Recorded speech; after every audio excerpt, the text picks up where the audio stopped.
Patrick Michel, vous avez tiré sur un astéroïde. Voilà, on fait l'histoire, c'est la première fois que dans l'humanité, on dévie la trajectoire d'un corps céleste. Et donc on a découvert en même temps que les scientifiques, image par image, et je pensais pas être autant ému par un spectacle comme celui-là. Quand j'étais petit, j'allais dire je lisais Kant, mais pas petit. C'est comme ça qu'on est astrophysicien. C'est ça. En lisant Kant à 4 ans. Non, mais je me souviens.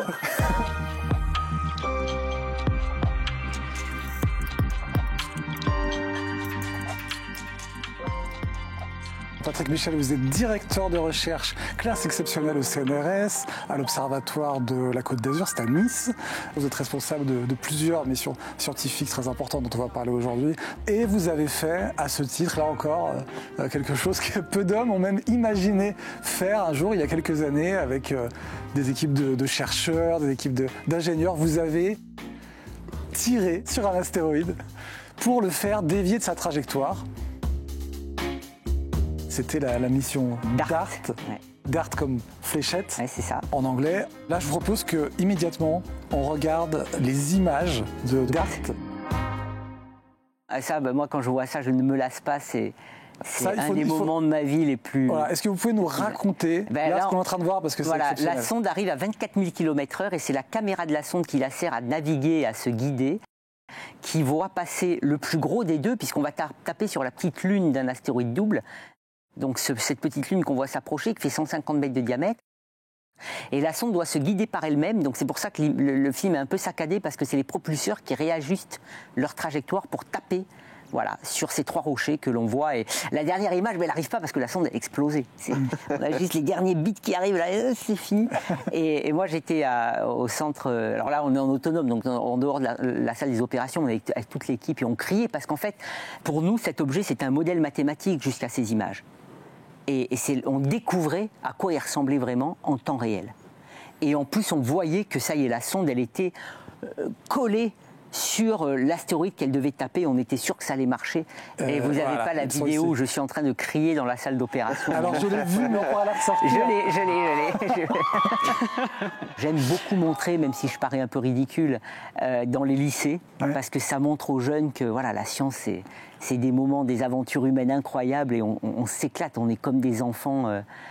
Dans notre tête, on reste des enfants, et ça se révèle, manifeste encore plus dans ces moments historiques. On a tellement travaillé, on a tellement eu la trouille que ça marche pas, et on est dans les dernières minutes, et ça y est, là, on le vit à fond, et je suis content qu'on le vive à fond, qu'on ne le refasse pas après, parce qu'on a manqué quelque chose. C'est des moments incroyables. Et effectivement, là, on fait l'histoire. C'est la première fois que dans l'humanité, on dévie la trajectoire d'un corps céleste. Là, ce qu'il faut voir, c'est que...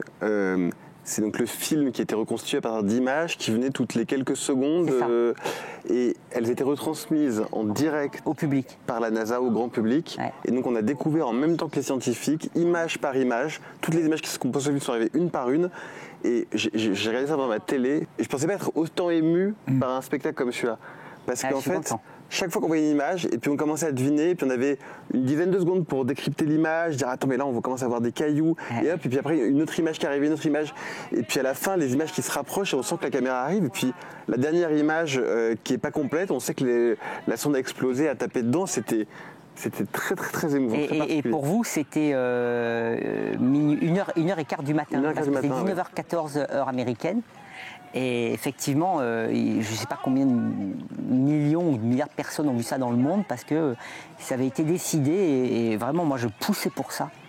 Je disais, moi, je suis pour la science participative. J'en regardais un coucher de soleil tout seul, c'est beau, mais il me manque toujours de le partager. Et quand j'étais petit, j'allais dire je lisais Kant, mais pas petit. C'est comme ça qu'on est astrophysicien. C'est ça. En lisant Kant à 4 ans. Non, mais je me souviens quand j'étais ado, je lisais Kant, et qu'il y avait des phrases puissantes, j'avais envie d'appeler la terre entière en disant mais écoutez ça, mais c'est génial. Je peux pas regarder pour moi. Donc moi je suis pour, et d'ailleurs dans l'émission dont je suis responsable, je veux que les choses soient données au public le plus vite possible pour les faire partager.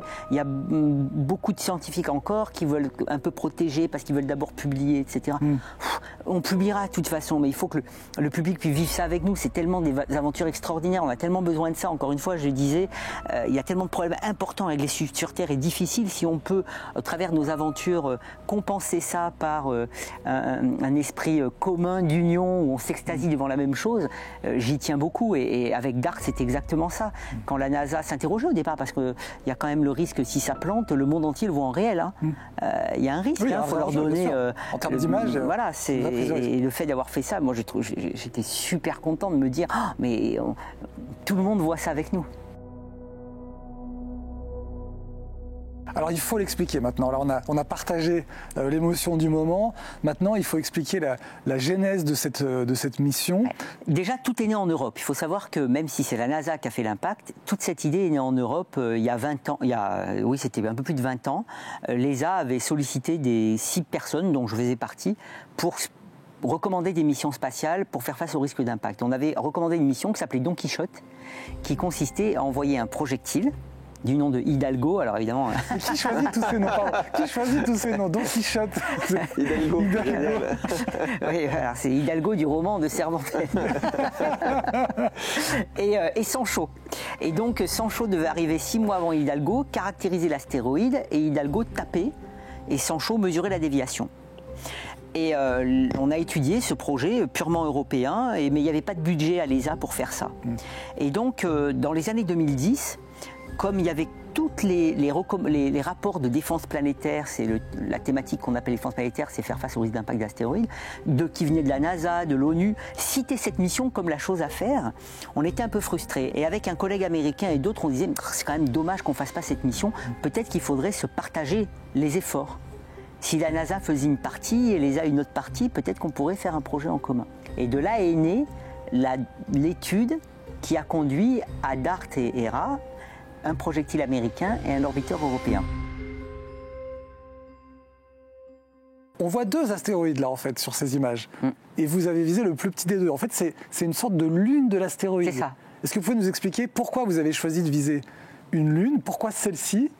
Donc avec mon collègue américain, on se retrouve en 2011, en août, au Caltech, aux États-Unis, à Pasadena. Et puis on réfléchit et on se dit, alors si on tape sur un objet qui tourne autour du Soleil, les astéroïdes tournent autour du Soleil à des dizaines de kilomètres par seconde. Donc si je tape avec un projectile à ce qui est après l'idée qu'on avait 10 km par seconde, on va dévier, mais de façon tellement lente qu'il faudra des mois pour mesurer la déviation, et depuis la Terre, on ne pourra pas le faire. Et là, on se dit, mais attends, on a 15% des objets qui sont des mini-systèmes Terre-Lune, qui sont doubles. Et il se trouve qu'une lune d'un astéroïde, elle tourne autour de l'astéroïde en quelques centimètres par seconde. Donc si je tape à 10 km par seconde, la déviation de sa trajectoire autour du corps principal est quasiment instantanée. Donc on peut la mesurer rapidement. Mais ça ne suffit pas. Vous disiez, ok, mais il faut qu'on puisse le faire depuis la Terre. Donc il fallait trouver un astéroïde double qui passe suffisamment près de la Terre pour qu'on puisse faire cette mesure depuis la Terre. Donc on commence à réfléchir, on retourne à nos bases de données et on s'aperçoit, on est en 2011, qu'on a un astéroïde qui s'appelle Dimorphos qui passe près de la Terre fin septembre 2022. Et on se dit, 11 ans, c'est raisonnable, le temps de se battre pour le budget et de lancer. Et donc on s'est dit, ben voilà, le plan, c'est, on va taper sur la petite lune de Didymos, dont on avait déjà à l'époque une idée de la taille, à peu près 150 mètres, en septembre 2022. Et on va mesurer le temps qu'elle met pour faire un tour autour de son corps principal, avant et après l'impact. Et ça, on peut le faire depuis la Terre, parce que s'il passe suffisamment près, eh bien, quand on regarde la lumière émise par le corps principal, quand la Lune passe devant, ça fait de l'ombre, donc ça assombrit sa lumière. Le temps entre 2 assombrissements me dit combien de temps elle a mis pour faire un tour. C'est comme on le fait pour les exoplanètes. Cette durée, qu'on appelle période orbitale, la durée que met la Lune pour tourner autour du corps principal. Donc autrement dit, au lieu de dévier un corps autour du Soleil, on dévie un corps autour d'un autre, ce qui, pour faire un test de déviation, suffit. Ce qu'on veut, c'est dévier, peu importe que ce soit autour du Soleil ou pas. Et avec l'avantage aussi, c'est que comme on ne sait pas trop ce qu'on fait, plutôt que de dévier un corps autour du Soleil qu'on pourrait mettre sur une mauvaise trajectoire, en déviant simplement une petite lune autour du corps principal qui contient la plupart de la masse, parce que la petite lune elle est très petite par rapport au gros corps, on n'évite pas l'ensemble du système autour du Soleil. Donc on peut faire un peu ce qu'on veut sans provoquer de risque. Et alors cette petite lune, elle tournait en 11h55 autour de son corps principal. Et l'idée en tapant avec DART, c'est de savoir de combien on réduisait cette durée. Parce que DART, on savait qu'elle allait taper dans la direction opposée du mouvement de la Lune, donc dans l'autre sens. Et donc on allait ralentir et donc rapprocher la Lune de son corps principal. Donc voilà pourquoi on a choisi un astéroïde double, c'est pour avoir la possibilité de d'abord mesurer des choses avec uniquement le projectile. Et on a bien fait. Tristan, la mission DART, c'est un budget de plus de 300 millions de dollars. C'est vraiment utile, on a bien fait. On ne connaît pas forcément la date, mais on sait que c'est inéluctable. Un astéroïde qui percutera la Terre, il y en aura un. Alors peut-être pas dans 50 ans. Certainement pas pendant notre durée de vie. Exactement. Mais peut-être dans des millénaires, mais on sait que ça se produira. Et c'est une attitude très responsable parce qu'on a un risque pour lequel, pour l'instant, on n'a pas de menace identifiée. C'est-à-dire qu'il n'y a pas de... On pourrait se dire, de tous les astéroïdes qu'on connaît, il n'y en a aucun qui nous menace sur le court terme. Donc pourquoi s'en occuper ? Eh bien ça, c'est une attitude responsable. C'est s'en occuper parce qu'on sait qu'un jour ça arrivera et qu'on a la grande chance que par rapport à plein d'autres risques naturels, celui-là, on peut le prédire et le prévenir avec des moyens tout à fait raisonnables. Donc autant s'assurer d'être prêt avant d'en avoir besoin, parce que si jamais il fallait improviser, ça serait compliqué, parce qu'on voit déjà toutes les étapes qu'il faut mener pour être prêt, ça prend du temps. Et le jour où un astéroïde arrive dessus, si on n'est pas prêt, on n'aura pas le temps de se préparer. Comme je dis toujours, les dinosaures auraient bien aimé avoir une agence spatiale pour s'occuper d'eux. Et qu'en plus, on peut offrir à l'humanité une manière de s'en protéger. Bien avant qu'ils en aient besoin. Sans bouffer tous les budgets de la Terre et sans avoir à lever des verrous technologiques incroyables.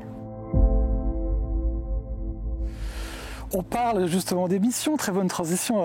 Tristan, en tant que directeur de recherche, vous avez été également responsable de plusieurs missions à l'ESA, et notamment, Patrick Michel, la mission Hera, lancée en 2024 et qui arrivera fin 2026 autour de l'astéroïde percuté, donc Dimorphos.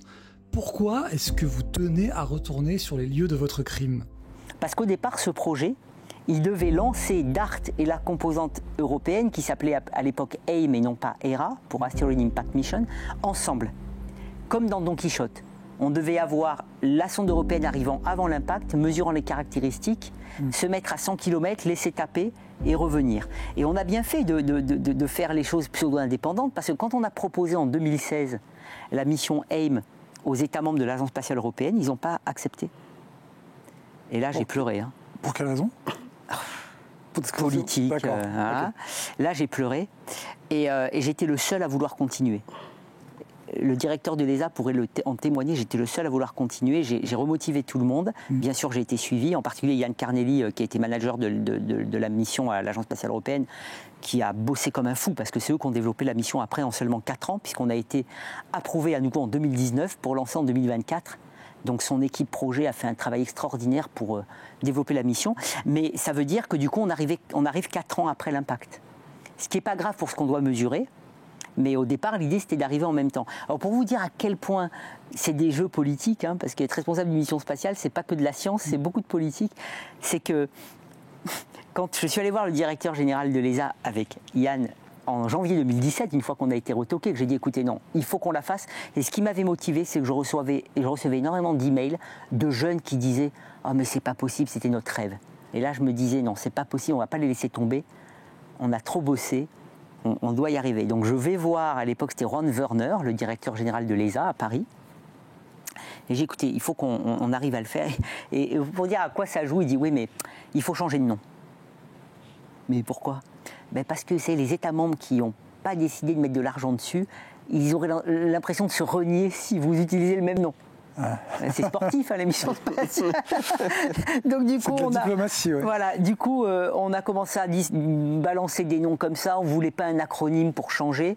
Et puis je sais pas pourquoi. C'est moi qui ai proposé Hera parce que c'est la déesse des mariages et des couples. Et comme on va voir un couple, bon, Il fallait bien trouver un autre nom. C'est une belle image du coup de paix entre les peuples. C'est ça. De diplomatie. Voilà, donc du coup on a fait HERA et qu'on a lancé donc le 7 octobre 2024.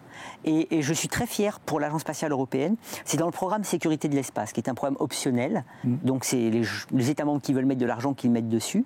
Et même si ça fait 20 ans qu'on travaille sur ces concepts, le contrat industriel a été signé en 2020, en pleine pandémie. Et on a lancé 4 ans plus tard.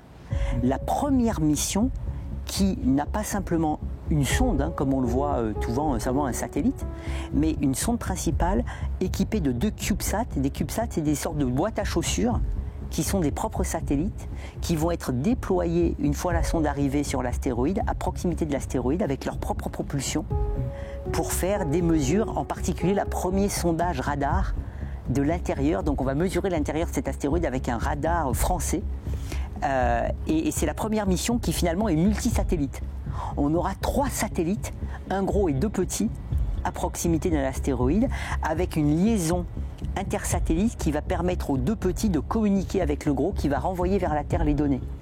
Et ces 2 petits satellites à la fin vont atterrir et donc on va atterrir sur le plus petit astéroïde jamais visité, 150 mètres de diamètre. Donc voilà, ça pour dire qu'à l'ESA, on a une mission en fait super complexe, multisatellite, qui a été développée en 4 ans. Donc vraiment, je rends hommage à Yann Carnelli et ses équipes, mais vraiment, c'est sincère parce que ils ont fait quelque chose de très fort, avec un schéma qui n'est pas standard.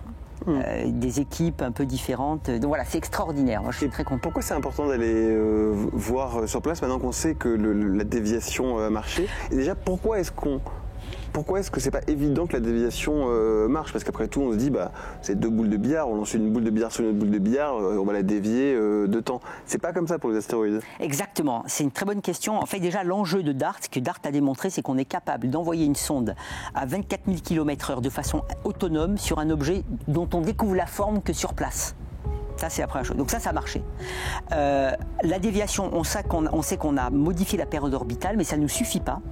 Parce que ce qu'on veut, c'est s'assurer que nos modélisations d'impact sont valides à l'échelle d'un astéroïde. Vous savez, on fait des programmes informatiques qui calculent toute la physique qui se produit quand on tape dans une roche, avec l'onde de choc qui se propage, etc. Et elles doivent donner le résultat. Est-ce que, dans le cas de Dimorphos, on a laissé un cratère? Si oui, quelle taille, quelle profondeur? Ou alors est-ce qu'on l'a entièrement déformé? Et ça, on ne le sait pas. Parce qu'on n'a pas de sonde qui est restée sur place suffisamment longtemps pour nous dire quel est le résultat final de l'impact. Donc ceux qui font les modélisations d'impact, ils ne savent pas ce qu'ils doivent reproduire. Et donc HERA va nous donner cette solution. Et ils ne savent pas aussi de quoi est fait l'astéroïde, qui est aussi leur point de départ. Est-ce qu'ils partent d'une éponge ou d'un agglomérat, d'une roche dure? Parce que, vous savez, moi je fais des simulations. Je peux vous reproduire ce que vous voulez une fois que j'ai le résultat. Il suffit que je manipule mes paramètres, mais ça ne veut pas dire que mes simulations sont justes. Ça veut dire que j'ai bien choisi mes paramètres. Nous, ce qu'on veut, c'est éliminer une grande partie des paramètres libres pour être sûr que c'est la physique qui a bien été reproduite. Parce que c'est avec ces simulations-là qu'on extrapolera à d'autres scénarios et qu'on saura, le jour où un astéroïde nous arrive dessus, quelle énergie il faut donner pour dévier. Sinon, comment je fais le calculer voilà. Donc le HERA a pour but de documenter complètement. En fait, c'est l'inspecteur Colombo. C'est l'inspecteur Colombo. Dans les séries, on connaît le criminel au départ. Et après, on fait l'enquête. Ben là, c'est un peu pareil. On sait quel est le criminel, c'est DART. Et on envoie Colombo qui va nous dire sur la scène du crime, qu'est-ce qui s'est passé, quel est le résultat, pour pouvoir en faire quelque chose de reproductible. Donc ça, c'est la première chose. Valider nos modélisations d'impact. Et en effet, c'est pas du tout évident qu'on arrive à dévier. Parce que ça dépend de la réaction de l'astéroïde. On l'a vu dans l'émission Osiris-Rex, on s'enfonçait complètement. Donc on pourrait imaginer, si j'extrapole de façon un peu à la marseillaise, pardon pour mes collègues marseillais, mais en exagérant, que j'envoie un projectile et puis en fait le truc il est tellement poreux que le projectile il passe à travers et puis l'objet il peut encore avoir qu'un trou et continuer à venir. Ou à l'inverse, il peut être très résistant et l'énergie que j'ai amenée n'est pas suffisante pour le dévier. Donc on s'est aperçu justement de cette extrême diversité de ces astéroïdes et que donc on peut avoir affaire à des tas de comportements. Donc il faut qu'on puisse tester comment ils réagissent, est-ce que cette méthode ce qu'on appelle d'impacteur cinétique est efficace et dans quelles conditions elle l'est. C'est pour ça que DART, même si ça réussit, pour moi c'est qu'une étape. Il va probablement falloir faire d'autres tests. Et puis ça nous dit aussi 2 choses, DART, très importantes. C'est que même si ça a été efficace, si je retranspose la déviation qui a été faite de Dimorphos, donc cette petite lune, autour de son corps principal, à une trajectoire autour du Soleil, pour qu'il rate la Terre avec la même efficacité, il aurait fallu faire l'impact plusieurs décennies avant l'arrivée vers la Terre. Donc ça montre que si un objet nous arrive dessus dans 1 an, c'est pas suffisant. D'où la clé, l'anticipation, très importante.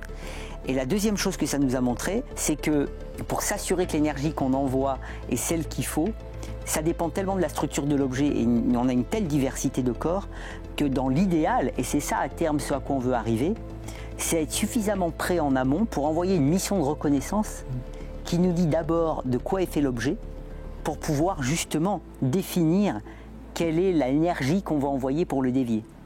Parce que si on y va à l'aveugle, ça peut marcher, mais on a quand même un risque parce que ça dépend tellement de sa structure, elle peut être tellement diverse. Donc en fait, le plan qu'on a, c'est d'avoir à terme une réponse à différents scénarios, coordonnés à l'échelle internationale sous l'égide de l'ONU, pour que voilà, un objet de 500 mètres de diamètre nous arrive dans 10 ans, ah ben voilà le plan qui pourrait marcher. Un objet de 40 mètres de diamètre nous arrive dans 1 an, ben voilà le plan. Voilà, qu'on ait des scénarios pour tout, et surtout qu'on puisse anticiper pour avoir la possibilité d'envoyer une mission de reconnaissance qui nous dit en amont. Voilà, c'est plutôt un corps très agglomérat, poreux. Donc voilà l'énergie qu'il nous faut pour le dévier. Comme ça, on s'assure qu'on est informé en amont de la structure. Les résultats de Hera, on les aura à quelle échéance? Alors Hera, on les aura en 2027. Elle va arriver en octobre 2026 sur Dimorphos et Didymos. On va avoir une première phase d'approche et les opérations à proximité vont commencer en décembre 2026 pour 6 mois. Vous savez, on arrive vers des terrains, il n'y a pas de gravité, il y a une lune qui tourne autour de l'autre, donc on va y aller doucement. Il peut y avoir encore des cailloux qui tournent autour, donc on va y aller doucement. Mais sûrement, les ingénieurs de l'ESA savent faire ça. Ils ont fait Rosetta sur une comète qui était très active. Donc, et on a fait un survol de Mars le 12 mars dernier qui nous permet d'accélérer la sonde pour la mettre sur la bonne trajectoire Dimorphos. Et on en a profité pour observer Deimos, qui est une des 2 lunes de Mars, et faire un peu de science. En attendant, on a quand même eu des aperçus, des réactions qui ont provoqué cet impact. Absolument. C'est ce que James Webb a Oui, c'est le James Webb. Ouais. En fait, c'est le premier objet, Dimorphos, sur lequel, en même temps, le télescope Hubble, qui regarde dans le visuel, et le télescope James Webb, qui regarde dans l'infrarouge, ont pointé un objet. Et là, vous voyez la quantité de poussière phénoménale qui a été émise par l'impact et qui s'est étalée sur des dizaines de milliers de kilomètres, poussée par la pression de la radiation solaire. Quand les particules sont centimétriques, elles sont poussées par une sorte de vent solaire à très grande distance. Et en fait, voilà, ça c'est le Hubble, et ça ressemble à une comète. On a produit une comète, voilà, et la queue, là, ça fait une dizaine de milliers de kilomètres. Elle est encore un peu là, on la voit encore de façon très diffuse, parce qu'il y a eu des millions de tonnes qui ont été dégagées de cet impact. Alors à partir de là, on a essayé de faire des simulations sur la base de ces données pour prédire ce qui s'est passé sur Dimorphos. Et d'après nous maintenant, il semblerait que Dimorphos ait été entièrement déformé, qu'il soit très fragile, et qu'au lieu de laisser un cratère, en gros, quand on a tapé dedans, le cratère a dépassé la taille de l'objet et l'a complètement déformé. Et ça, c'est une prédiction. On verra quand on arrivera. Et moi, pour moi, c'est génial. Encore vous trompez. J'ai encore trompé. Mais là, alors, je suis assez confiant, mais peut-être. Mais c'est ce qui est extraordinaire, c'est que vous avez montré les dernières images de DART. Quand on voit les derniers rochers. Et là, on sait que Hera ne verra pas ça. Parce que ces rochers, ils ont explosé. Donc c'est la première fois qu'on retourne sur un corps dont on sait dès le départ que de toute façon, quoi qu'on pense, il n'aura rien à voir avec les dernières images qu'on en a. On va le redécouvrir. On va le redécouvrir. Ces rochers sont plus là, qu'est-ce qu'il y a à la place? Et même le gros là, vous voyez, le gros à gauche, il fait 800 mètres de diamètre. Il a l'air assez lisse à l'équateur, on voit des bandes lisses. Mais il y a certainement une grande quantité de roches de Dimorphos qui se sont redistribuées sur le gros. Donc on va redécouvrir un monde transformé. Et en attendant, on fait plein de calculs pour voir ce qui peut s'être passé. On a des tas de solutions. Laquelle est juste? Est-ce qu'elles sont toutes fausses? Et voilà. Donc en 2026, là encore étant responsable de la mission, je vous assure que les images, on va les donner tout de suite au public. Vous allez pouvoir, on va certainement mettre les dernières images de DART à côté des premières images d'Hera. Et on va se dire, mais oula, voilà la transformation due à un impact. Moi, je trouve que c'est extraordinaire. Voilà, ça, c'est les télescopes Hubble qui nous montrent cette queue de poussière. En fait, il y a 2 queues, même, comme les comètes. C'est incroyable. Et on est en train de voir, il se peut qu'il y ait encore quelques roches. Il y a quelques orbites stables autour de Didymos et Dimorphos. Donc la poussière fine, elle s'échappe, elle est poussée par le vent solaire, elle ne peut pas être stabilisée. Mais les rochers qui ne sont uniquement soumis qu'à la gravitation, en général, eh bien, on a vu qu'il y avait quelques petites orbites stables qui, si ces objets sont mis dessus, pourraient être encore là quand Hera va arriver. Mais ils évoluent à très basse vitesse, donc ils ne devraient pas provoquer un danger pour la sonde en tout cas. Merci beaucoup Patrick Michel pour ces explications, pour votre passion aussi que je pense que vous avez su nous communiquer. Vous parliez de partage plutôt dans l'émission, je pense que vous en avez fait une belle démonstration. Et l'aventure continue. Rendez-vous avec Ramsès ? Ramsès, et on a d'autres missions en cours. On a la mission Psyché qui va voir un corps métallique qui s'appelle Psyché en 2029. La mission Lucie de la NASA qui va aller voir des astéroïdes qui partagent la trajectoire de Jupiter. Et on a les Émirats Arabes Unis qui vont survoler 7 astéroïdes. Et une mission chinoise qui va récolter un échantillon d'un petit quasi-satellite de la Terre d'à peine 30 mètres de diamètre. Et une autre mission Hayabusa 2, la suite, qui va aller voir un petit corps de 11 mètres de diamètre qui tourne en 10 minutes sur lui-même. Tout ça pour vous dire que ces aventures vont nous mener jusqu'à au moins 2035, avec des tas de nouvelles images et des tas de nouvelles surprises. Donc je pense qu'on aura encore l'occasion d'être surpris nous-mêmes les scientifiques, et j'espère d'émerveiller le public avec nos aventures, qui nous amènent dans tous les coins du monde en fait. Des découvertes pour vous, Patrick Michel, et du travail en perspective pour vous, Tristan, Exactement. Journaliste au service sciences du Figaro, spécialisé notamment dans les questions spatiales. Merci à vous de nous avoir suivis et on se retrouve très vite pour ce prochain numéro du Planétarium du Figaro.